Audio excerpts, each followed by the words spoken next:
Hey guys, welcome to Math Crackers. आज हम करेंगे चैप्टर 1 ऑफ एनसीईआरटी मैथ्स। इसका नाम है नंबर सिस्टम। इसका इंट्रोडक्शन वीडियो। तो नंबर सिस्टम में एक टर्म आता है जिसका नाम है रियल नंबर्स, जो इस यूनिवर्स के जितने भी नंबर्स हैं उन सबको कंसिस्ट करता है या इंक्लूड करता है खुद में। अब रियल नंबर्स दो तरीके के होते हैं, एक है रैशनल नंबर और एक है इरैशनल नंबर। रैशनल नंबर वो नंबर्स हैं जिन्हें हम p/q के फॉर्म में लिख सकते हैं। और ध्यान रहे, यहाँ पे p और q दोनों ही इंटीजर होते हैं। अब यहाँ पे इंटीजर से मेरा मतलब क्या है? इंटीजर का मतलब मैं आपको आगे बताता हूँ। आपको ये ध्यान रखना है कि रैशनल नंबर में q, जो कि आप देख ही सकते हैं डिनोमिनेटर में है, ये हमेशा 0 के इक्वल नहीं होगा। आइए देखते हैं रैशनल नंबर के भी टाइप्स। रैशनल नंबर का पहला टाइप है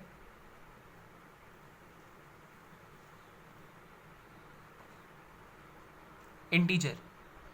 इंटीजर दो तरीके के होते हैं, एक होता है पॉजिटिव इंटीजर और दूसरा होता है नेगेटिव। आपने छोटी क्लासेस में पढ़ा ही होगा कि एक चीज़ है नंबर लाइन। नंबर लाइन एक ऐसी लाइन होती है जिसके बीच में 0 होता है और टू द राइट साइड इसमें होते हैं positive numbers and to the left hand side इसमें होते हैं नेगेटिव इंटीजर्स। अब पढ़ते हैं इसके सेकेंड फॉर्म में।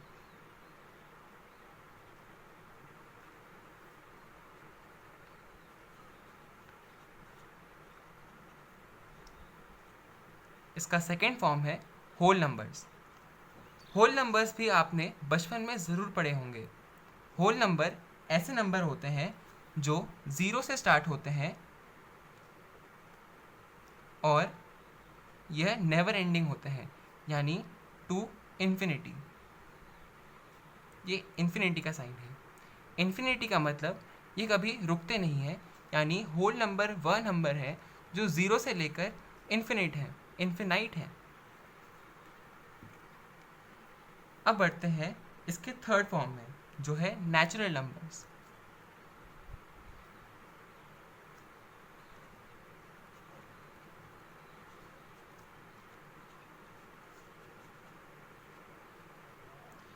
नेचुरल नंबर भी रेशनल नंबर का एक ऐसा फॉर्म है जो कि बहुत ज़्यादा इंटरेस्टिंग है। नेचुरल नंबर ऐसे नंबर्स को कंसिस्ट करता है जो 1 से शुरुआत होते हुए इन्फिनिटी तक जाते हों। यानी नेचुरल नंबर और होल नंबर दोनों एक दूसरे के रिलेटेड हैं, लेकिन फ़र्क यह है कि नेचुरल नंबर में 0 नहीं होता है, परंतु होल नंबर में 0 होता है। नेचुरल नंबर्स में यह ध्यान रखने की बात है कि यह हमेशा पॉजिटिव होते हैं, नेगेटिव नहीं। अब हो चुका है रैशनल नंबर्स का टॉपिक एंड। अब आपको मैं एक सवाल पूछता हूँ। मेरा सवाल यह है, क्या सारे होल नंबर नेचुरल नंबर हैं? ज़रा ध्यान लगाइए, क्या सारे होल नंबर नेचुरल नंबर हैं? इस तरह है नो, सारे होल नंबर नेचुरल नंबर नहीं होते हैं, क्योंकि होल नंबर कंसिस्ट करता है 0, जो नेचुरल नंबर में नहीं आता है। अगला टॉपिक है इरैशनल नंबर। अब ये इरैशनल नंबर क्या है? इरैशनल नंबर को ठीक से समझने के लिए आपको स्क्वायर रूट का कॉन्सेप्ट समझना पड़ेगा। रैशनल नंबर्स वो नंबर होते हैं जो p/q के फॉर्म में लिखे जा सकते हैं, परंतु इरैशनल नंबर्स वो नंबर होते हैं जो p/q के फॉर्म में नहीं लिखे जा सकते हैं। अब इरैशनल नंबर का नाता स्क्वायर रूट से कैसे है? आपने क्लास 8th में या 7th में स्क्वायर रूट का कॉन्सेप्ट समझा होगा या इसे निकालना सीखा होगा। यही कॉन्सेप्ट यूज़ करके हम समझेंगे इरैशनल नंबर। यूजुअली एग्ज़ाम्स में इरैशनल नंबर्स के क्वेश्चन आते हैं कि क्या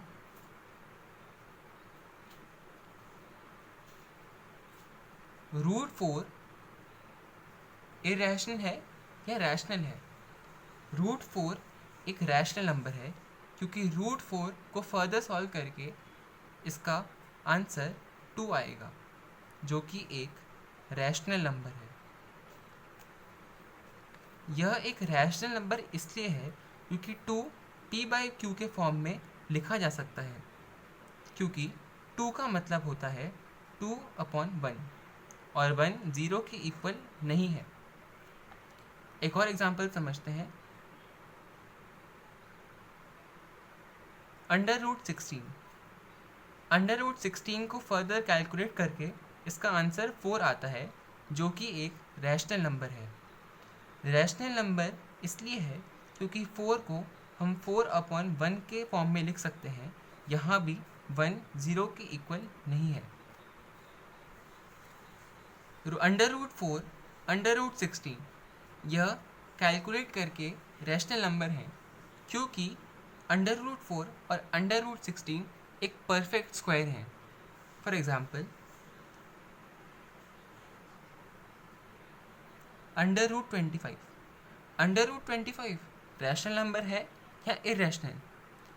√25 को फर्दर सॉल्व करके इसका आंसर 5 आता है, जो कि एक रैशनल नंबर है।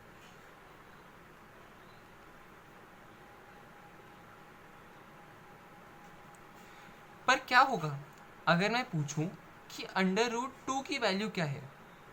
यहाँ पे आपको प्रॉब्लम होगी क्योंकि 2 परफेक्ट स्क्वायर तो नहीं है। हम √2 को प्रॉपरली कैलकुलेट नहीं कर पा रहे हैं क्योंकि ऐसे ये परफेक्ट स्क्वायर नहीं है जैसे कि √4 और √16 थे। तो जैसे √2 एक इरेशनल नंबर है क्योंकि यह एक परफेक्ट स्क्वायर नहीं है। तो एग्ज़ाम में आपको ऐसे क्वेश्चन ज़रूर आएंगे कि find irrational numbers for in the following. तो फिर उस सिचुएशन में आपको इम्परफेक्ट स्क्वायर को ढूंढना है, जैसे कि √2, √3 एक्सेट्रा। √3 यह एक एग्जाम्पल है ऑफ इरेशनल नंबर। क्या यह एक रैशनल नंबर है? नहीं, इसका आंसर है नो। √3 एक इरेशनल नंबर है क्योंकि यह एक परफेक्ट स्क्वायर नहीं है जैसे कि √4, √16 और √25 थे।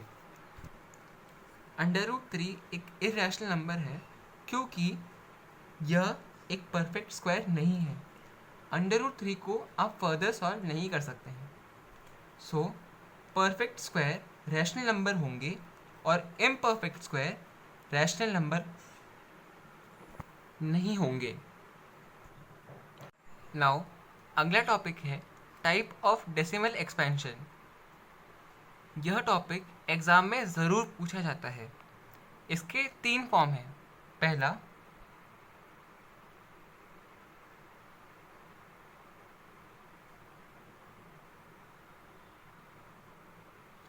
पहला फॉर्म है टर्मिनेटिंग। टर्मिनेटिंग का मतलब है जो ख़त्म हो जाए। टर्मिनेटिंग को मैं आपको एक एग्जाम्पल्स के माध्यम से समझाता हूँ। जैसे 25/4। यहाँ मैंने आपको एक एग्जाम्पल लिया है जिससे आप टर्मिनेटिंग डेसिमल एक्सपेंशन को समझ सकें। 25/4 को आगे सॉल्व करके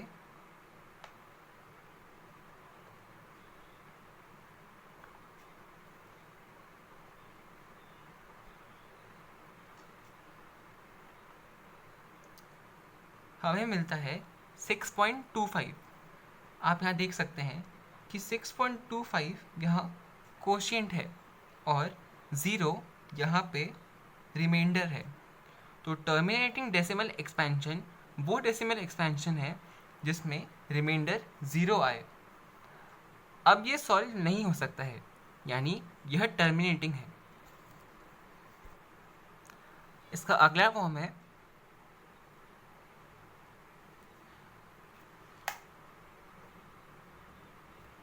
non terminating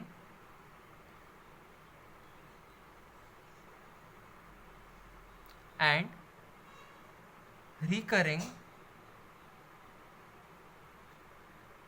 decimal expansion. Non terminating का मतलब है जो खत्म ना हो। यहाँ पे हमने पढ़ा था टर्मिनेटिंग का मतलब है जो खत्म हो जाए, यानी यहाँ पे रिमाइंडर 0 आ रहा था। परंतु नॉन टर्मिनेटिंग का मतलब है कि यहाँ पे रिमाइंडर 0 नहीं आएगा, यानी ये नेवर एंडिंग है। यहाँ पे एक और टर्म यूज़ की गई है जिसका नाम है रिकरिंग। रिकरिंग को हम रिपीटिंग भी कह सकते हैं। रिपीटिंग का अर्थ है एक ऐसा पैटर्न, फॉर एग्जाम्पल 0101।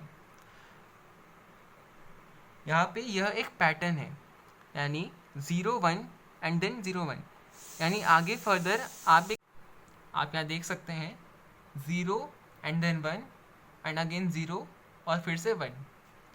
यहाँ एक पैटर्न है जो 0 के बाद 1 के रूल को फॉलो कर रहा है, यानी इससे हमें आगे अंदाज़ा हो सकता है जो यहाँ पे 0 आएगा और यहाँ पे 1 अगेन आएगा। बस यही है repeating recurring. For example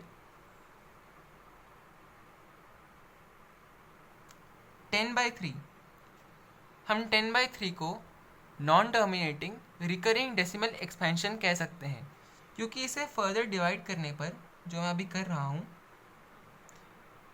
3 3 is 9 and then remainder 1 and then we will put 0 decimal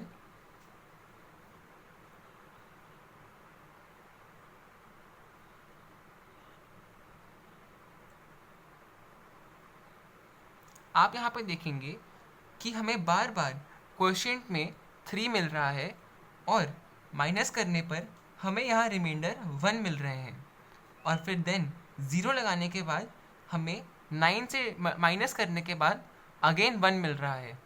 यह इसलिए है क्योंकि यह नॉन टर्मिनेटिंग है। अब यहाँ पे आप देख सकते हैं कि आंसर 3.333 एंड अगेन 3 ही आएगा, क्योंकि यह नॉन टर्मिनेटिंग होने के साथ रिकरिंग भी है। आपको यहाँ एक पैटर्न दिख रहा होगा कि 3 के बाद 3 आ रहा है एंड देन अगेन ये 3 आए जा रहे हैं। 3 के बाद कोई नंबर नहीं आ रहा है, यानी यह डेसिमल एक्सपेंशन कभी ख़त्म नहीं हो सकता। तो इसे हम यह भी लिख सकते हैं कि 3.333 यह इसका क्वोशिएंट है, इक्वल्स टू 3.3 बार। यह बार एक बहुत ही इम्पॉर्टेंट चीज़ है, ध्यान से देख लीजिए, यह एक बार रहता है। जब भी किसी नंबर के ऊपर बार आए, यानी वह रिपीटिंग होता है, ये इसका मतलब होता है। यहाँ पे हमने 3.3 बार यूज़ किया है। यहाँ पे ध्यान रहे, हमने बार बस डेसिमल के राइट साइड लगाया है, लेफ़्ट साइड नहीं। अगर हम डेसिमल के राइट साइड बार लगाते हैं, यानी इसकी आप देख सकते हैं यहाँ पे 3 पर बार है, तो इसका मतलब होता है कि 3.333 एंड देन अगेन 3, यानी यह एक पैटर्न में होगा जो कि रिपीटिंग होगा। यहाँ पे ध्यान देने की बात यह है कि टर्मिनेटिंग डेसिमल एक्सपेंशन और non terminating recurring decimal expansion दोनों ही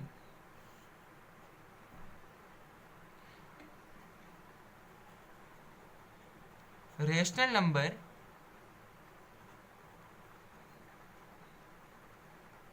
में इंक्लूड किए जाते हैं, यानी terminating decimal expansion rational number का ही एक फॉर्म है और non terminating recurring decimal expansion भी रेशनल नंबर का ही एक फॉर्म है। अगला फॉर्म है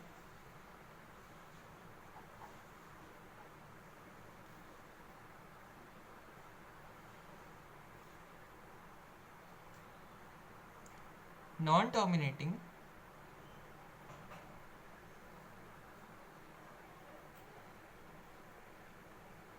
and non recurring decimal expansion. Non repeating non recurring decimal expansion को हम एक एग्जाम्पल के मदद से समझते हैं।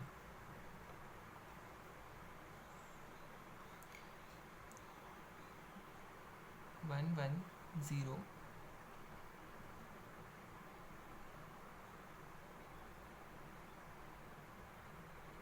यहाँ पे आप देख सकते हैं कि यह ना ही टर्मिनेटिंग है और ना ही रिकरिंग है, क्योंकि रिकरिंग का मतलब होता है पैटर्न या फिर रिपीटिंग, परंतु यहाँ पे कोई पैटर्न नहीं दिख रहा है। जैसे कि 110 यह रिपीट नहीं हो रहा है। जैसे कि 110 अगर रिपीटिंग होता तो यहाँ वापस 110 एंड देन अगेन 110 आता, लेकिन यहाँ पे 2 बार 1 आने के बाद यहाँ दूसरी साइड 3 बार 1 आ चुका है, पर लेकिन यहाँ पे रिपीटिंग होता तो यहाँ पे दो 1 आते। यहाँ पे 2 बार 1 आ रहा है, फिर 3 बार आ रहा है, फिर 4 बार, फिर 5 बार, तो इसलिए यह रिपीटिंग नहीं है।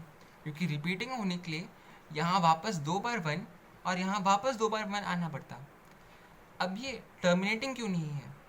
टर्मिनेटिंग का मतलब हमने समझाया था कि टर्मिनेटिंग का मतलब होता है ख़त्म हो जाना, लेकिन यहाँ पे यह डेसिमल एक्सपेंशन ख़त्म नहीं हुआ है, यह आगे बढ़ रहा है और ख़त्म नहीं हो रहा है। So that's it for today guys.